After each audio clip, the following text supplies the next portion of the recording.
Anniversary of the driving of the Golden Spike at Promontory Point, Utah, completing the Transcontinental Railroad.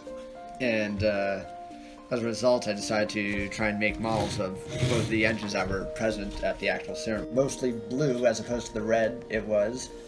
And supposedly 119 was wine, walnut, and olive.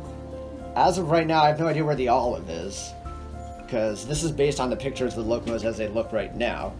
There's also a lot of detail on these locomotives that sadly couldn't make it in. Like, there's a lot of polished brass along the boilers, and 119, these little gray spots on the corner of the tenders are actually like nice detailed paintings. There'd also be a painting on the sand dome.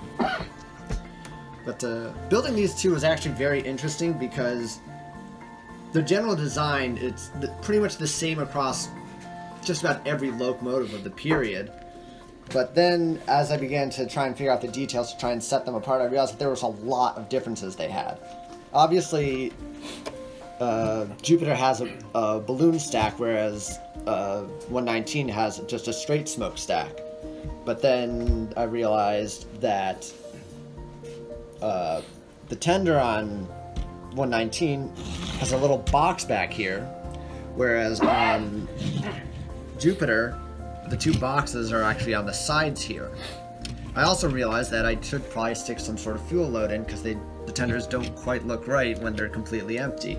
So I ended up making removable fuel loads, which are accurate to what the locomotives would use. Jupiter was a wood burner, whereas 119 was a coal burner.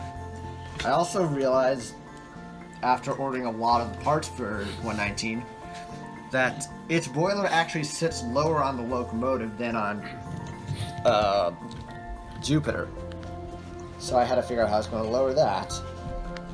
But I also added whistles, and then along the way I changed the rod design so that it actually looks like proper rods. But yeah, that's it. Awesome. Maybe I'll make more.